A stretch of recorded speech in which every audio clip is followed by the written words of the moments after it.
bandiraɓe sehilaɓe musidɓe tedduɓe waɗi koko wawno fende likseɓenaɓe ɗo hen farayse ene yuɓɓina ñalawma pattam lamiijo mo hono mum meeɗaka yiyede ɗo hen farayse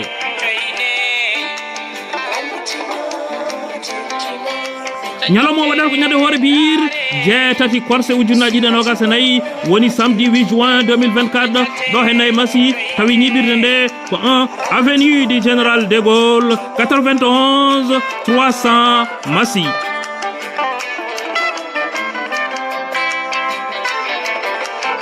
ñalawma waɗata ko tuggude 16 ha joyoɓo subaka woni de 16h à 5h du matin bandiraɓe ko noon jaggata ñalawma o e jammo e juuɗe mon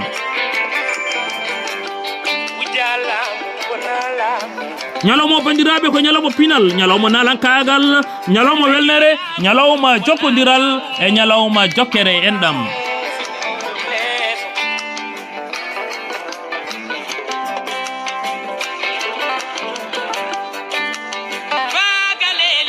wellere nde bandiraɓe waɗanta on ɗum ko Mamadou Deme nalanke ngana artiste de renommé international kanko e wondude nalankoɓe wodɓe ngana ɓe ganduɗa kañumen foof ma gara e ñalawma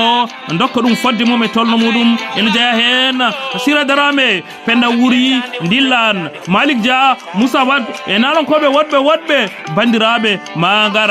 rokkude ñalawma o fodde mum e tolno mum ha timma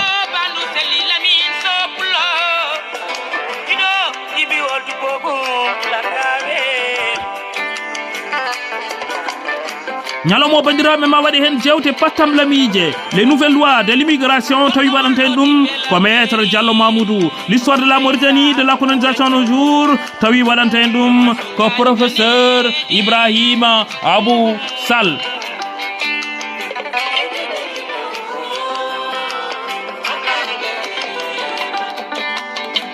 final men bandiraɓe mbaɗi ɗum fof ma yaltina hen tuggude tindinoje ɗe hay pulareje ɗe hay ciftiɗi ha e ndegui hay ko wona ɗum fof bandiraɓe ma yaltine oɗo ñalawma pattam lamijo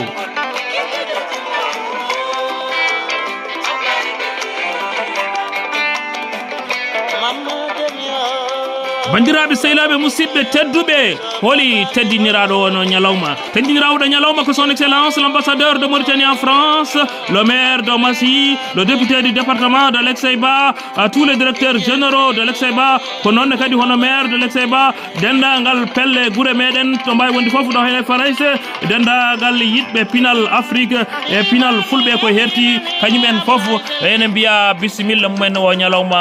pattam lamijo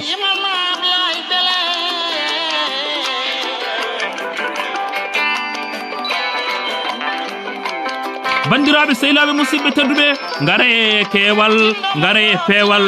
hay goto woto jab fillanede oɗo ñalawma pattam lamijo goto foof yo ar yiira guite mum nanira noppi mum wurana ñalawma o hoore mum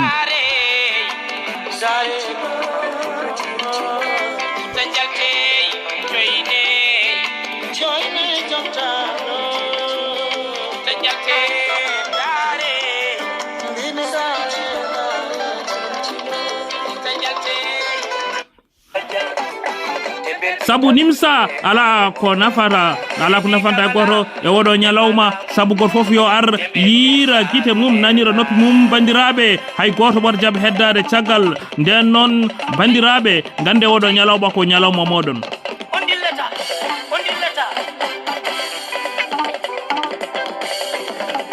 dille bandiraɓe nden noon bandiraɓe gande ñamde nde e yarde nde foof natirɗe ɗe ko buuɗi nogas donc tan e dendagal ko watte hen ko foof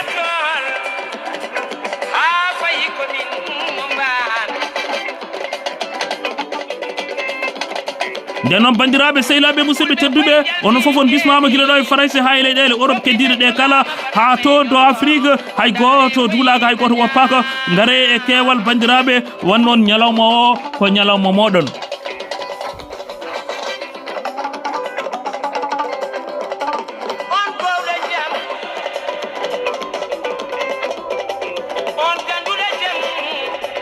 bandiraɓe ngare e kewal ngare e peewal ñalawma o ko ñalawma mon jamma o ko jamma mon bandiraɓe hay goto wata jabba heddade caggal e oɗo ñalawma